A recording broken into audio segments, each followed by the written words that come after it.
El objetivo de esta presentación es mostrar la intuición, ¿y por qué digo la intuición? Porque desde el punto de vista técnico es bastante complicado, requeriría mucho más tiempo, pero la idea entonces es mostrar cómo una vez que el vector de cointegración ha sido determinado y estimado, cómo hacer inferencia en ese vector de cointegración y, por ejemplo, probar alguna de las hipótesis que sugiere la teoría económica. Aquí tengo el vector de cointegración que determinamos en el caso de la réplica del paper de Johansen y Yükselius, donde se estima una función de demanda de dinero y se encuentra que hay un vector de cointegración. O sea que en este caso que estamos analizando, R es igual a 1. De acuerdo a los coeficientes estimados, están aquí en negrita, son todos significativos.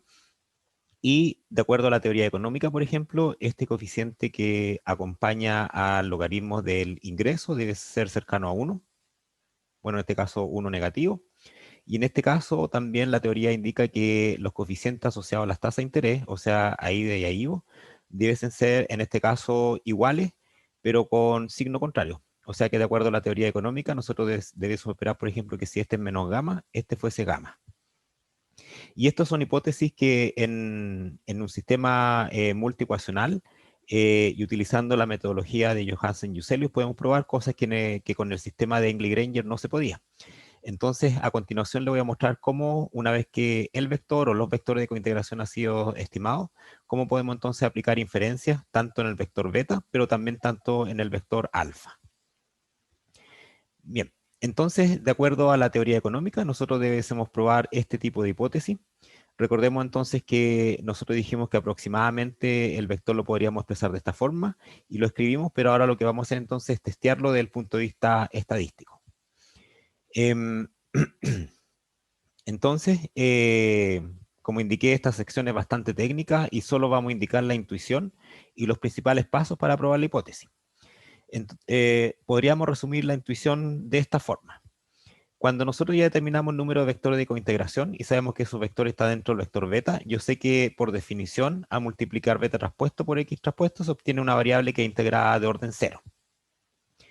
Ahora, en este vector beta, y como voy a mostrar a continuación, uno puede aplicar restricciones en beta como hipótesis de homogeneidad, de exclusión. Cuando digo de exclusión, bueno, primero que todo, cuando digo de homogeneidad, quiere decir, por ejemplo, que uno comprueba la relación 1 a 1. Cuando uno espera que un 1%, por ejemplo, de aumento en el ingreso de la economía implique un aumento del 1% en el ingreso, perdón, en la demanda de dinero.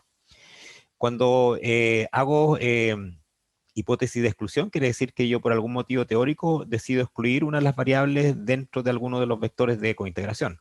Proporcionalidad es cuando probamos que un coeficiente en un vector es igual a otro coeficiente del mismo vector, pero con signo contrario. Y este vector resultante, al imponer estas restricciones, le vamos a llamar beta C, de restricción, constraint.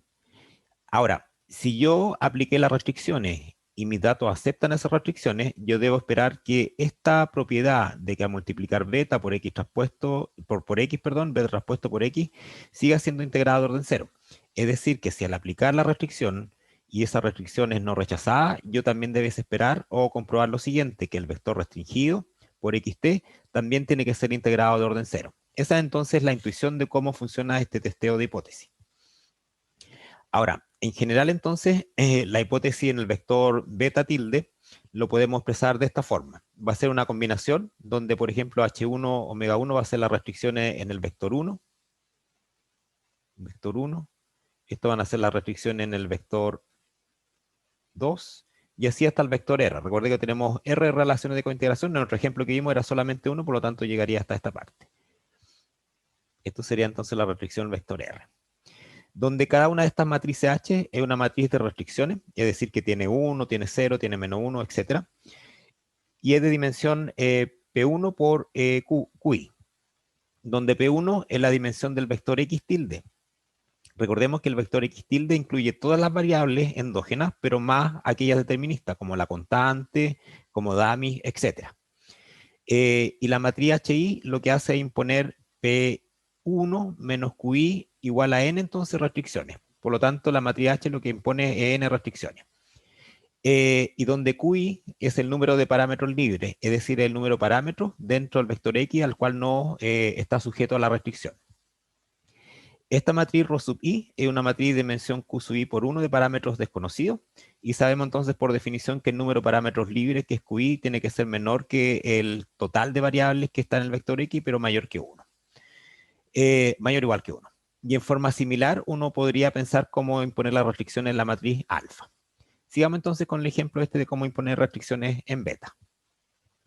Una vez que yo ya impuse las restricciones, el test que uno calcula tiene distribución chi cuadrado con estos grados de libertad. La sumatoria de 1 a r de ni menos r menos 1 grado de libertad.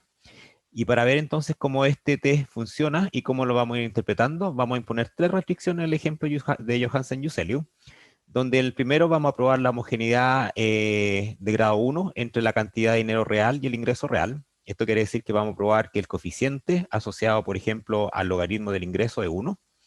Vamos a probar la proporcionalidad entre los coeficientes de la tasa de interés. Y también vamos a combinar ambas para ver si ambas restricciones también son o no rechazadas.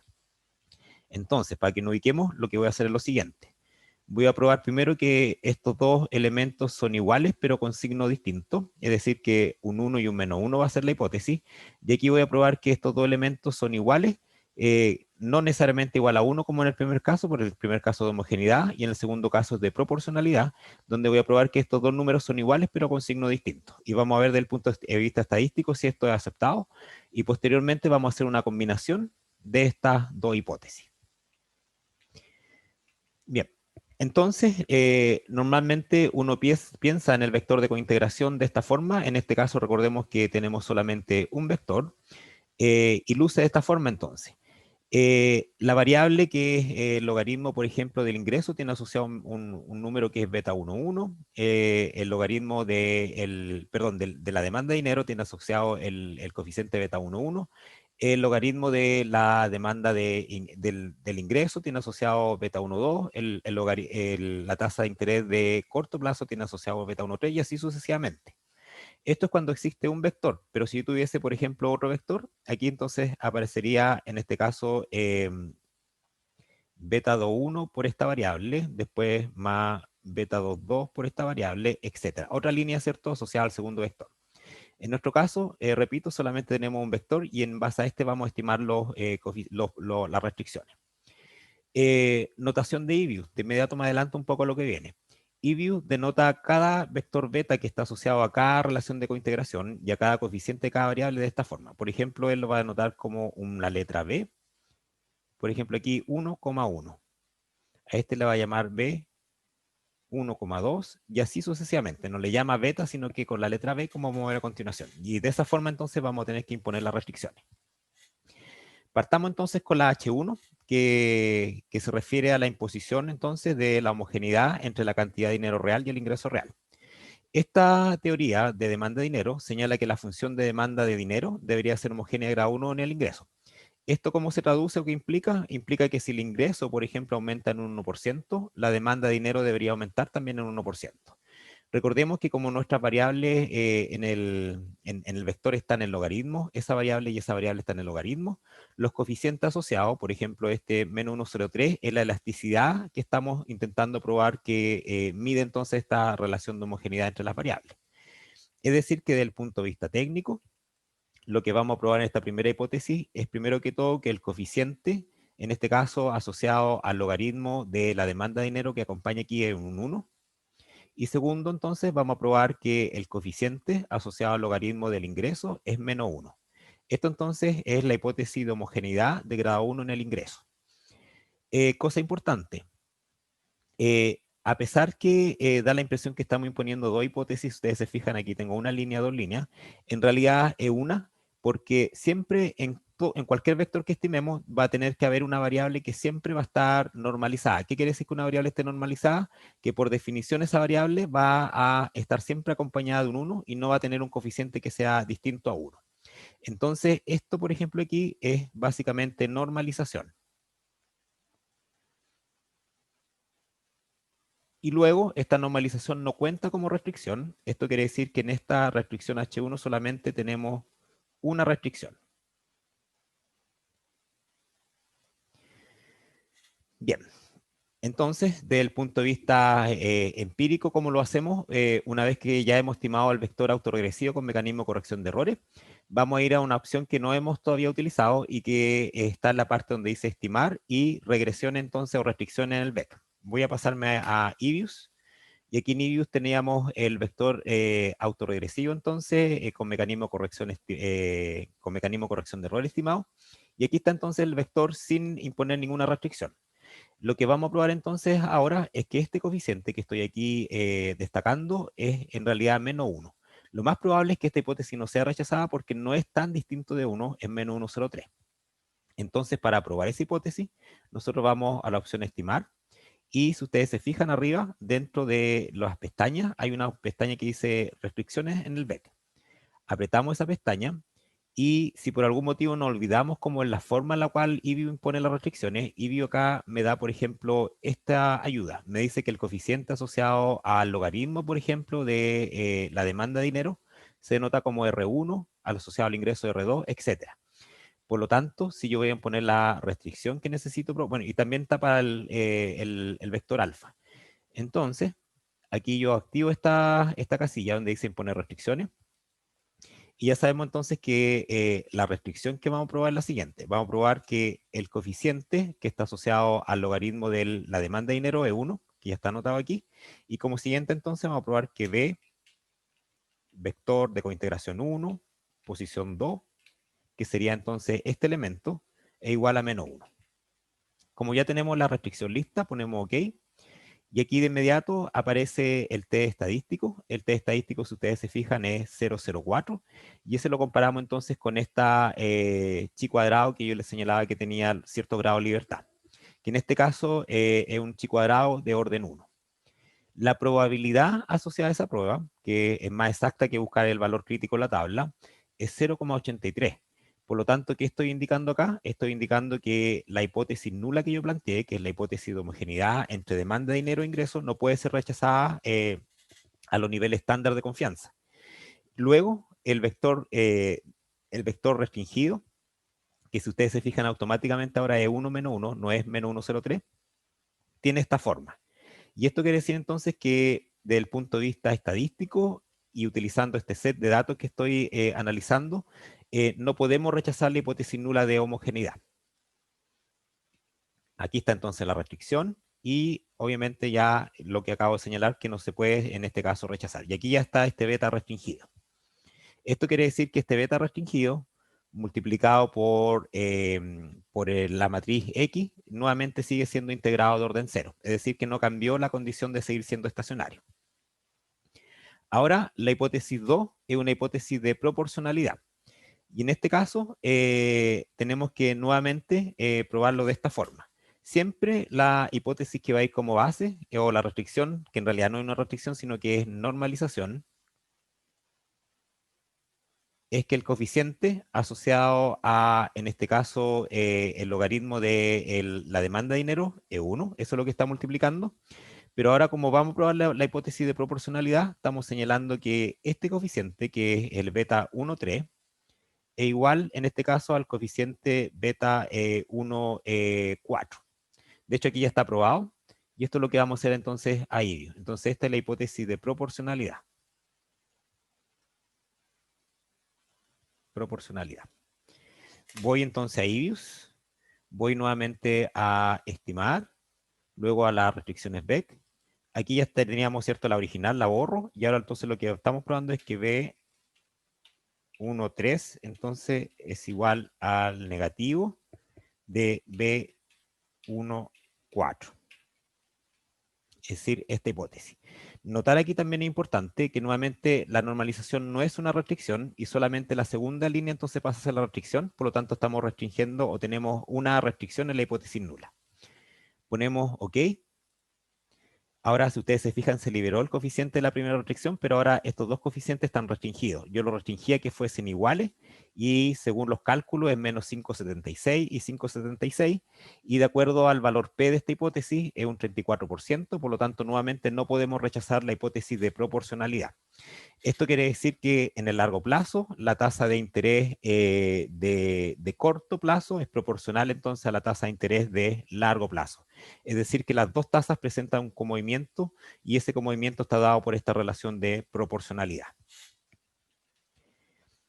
Ahora, obviamente, dado que no rechazamos la hipótesis H1 y no rechazamos la hipótesis H2, como resultado natural entonces sería la imposición de las dos hipótesis en forma conjunta, que de hecho está aquí, y la voy a imponer entonces para que la veamos. Está la hipótesis de proporcionalidad y la hipótesis de homogeneidad.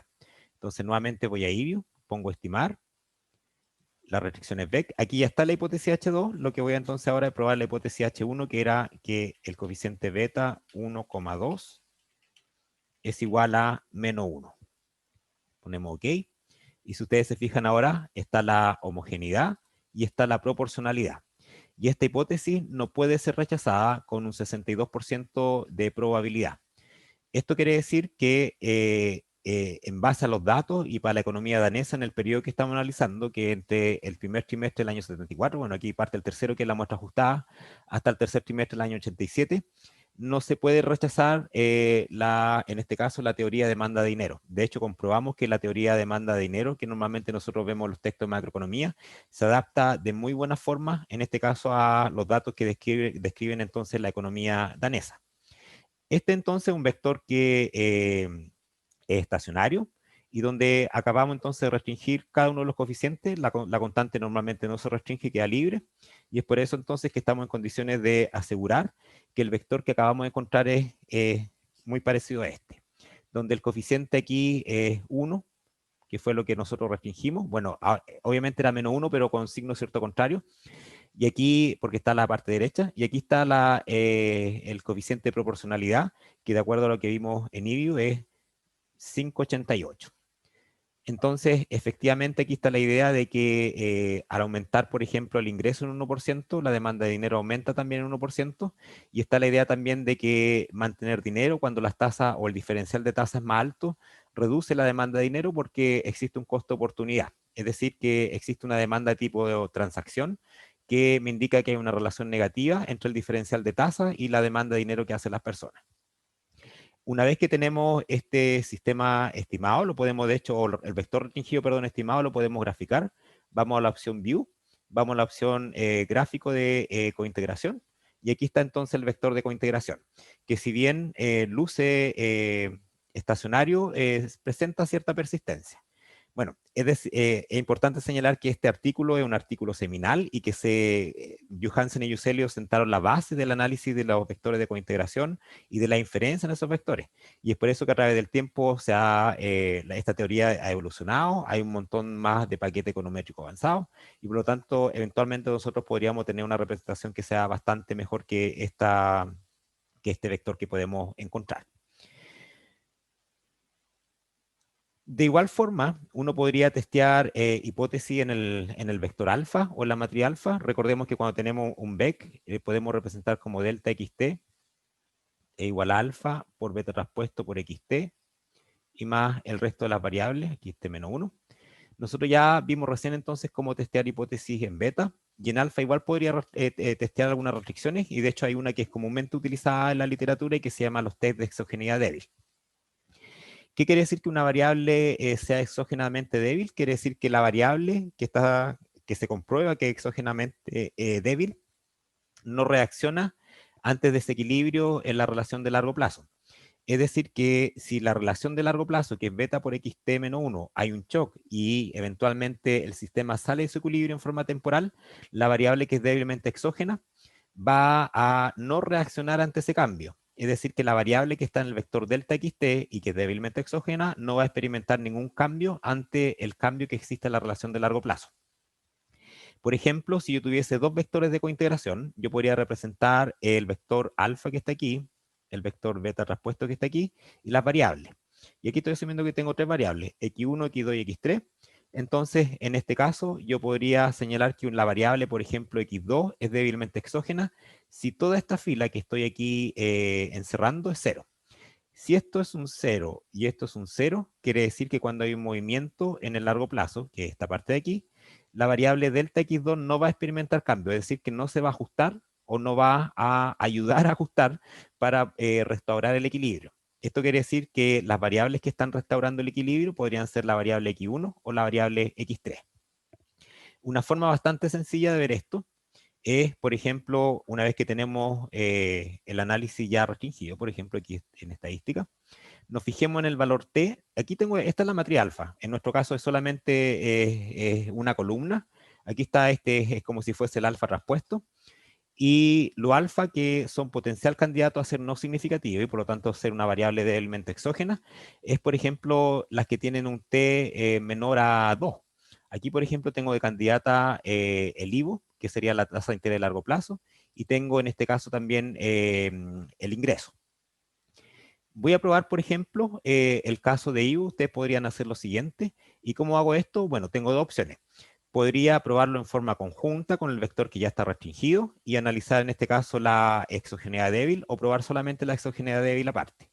Primero entonces voy a probar la exogeneidad débil sola de la variable IVO y después la voy a mezclar con el vector de cointegración que acabamos de encontrar para ver si ambas hipótesis, tanto en beta como en alfa, son no rechazadas. Entonces nuevamente voy a estimar las restricciones Beck. Esto lo voy a guardar, lo voy a copiar para no tener que volver a escribirlo todo manualmente. Entonces ahora lo borro y voy a escribir las restricciones del vector alfa. Si ustedes se fijan cómo se impone la restricción del vector alfa, se imponen de la forma AKR, donde K es el elemento késimo que estoy analizando. Aquí es el vector IVO, por lo tanto es la posición 1, 2, 3, 4. Esto quiere decir que IVO ocupa la posición 4. Entonces anoto que A 4, y si ustedes se fijan aquí me dice, R, ¿en qué vector? Acá tenemos solamente un vector, por lo tanto de 1. Yo quiero probar si este coeficiente entonces, o este alfa, es 0. Es decir, probar si este 0,022 que aparece aquí es realmente un 0. Ponemos OK. Si ustedes se fijan aquí ya impuso en la restricción, dejamos el vector de cointegración libre y me dice que esta hipótesis no puede ser rechazada. Esto quiere decir que desde el punto de vista estadístico, la variable IVO no está reaccionando ante cambio en el resto de las variables o la relación de largo plazo que describía la demanda de dinero, sino que tiene que ser algunas o todas del resto de las variables las que están haciendo, digamos, el ajuste para restaurar el equilibrio. Recordemos que este var era estable, por lo tanto, si hay un shock, quiere decir que temporalmente la relación va a salir de, digamos, de su posición de equilibrio a largo plazo, pero dado que este var fue estimado en forma estable, esa relación va a tener que volver al equilibrio, pero no va, la variable IVO, que es la tasa de interés de largo plazo, no se va a ajustar para, digamos, tratar de restaurar el equilibrio. Ahora también podemos estimar la restricción en forma conjunta, es decir, que yo puedo anotar aquí tanto que alfa igual 4,1 como todo el vector que me especificaba la demanda de dinero. Ponemos OK. Y acá me dice que nuevamente esta hipótesis no puede ser rechazada, es decir, aquí tengo la hipótesis de la proporcionalidad, la de la homogeneidad, y tengo nuevamente que esta variable es 0.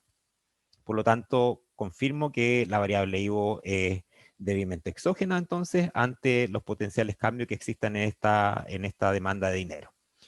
El vector de cointegración debería cambiar o muy poco o levemente, entonces el gráfico luce de esta forma, y con esto comprobamos entonces que la restricción que acabamos de incorporar en alfa y beta hacen que el vector originalmente calculado sin restricciones siga siendo estacionario.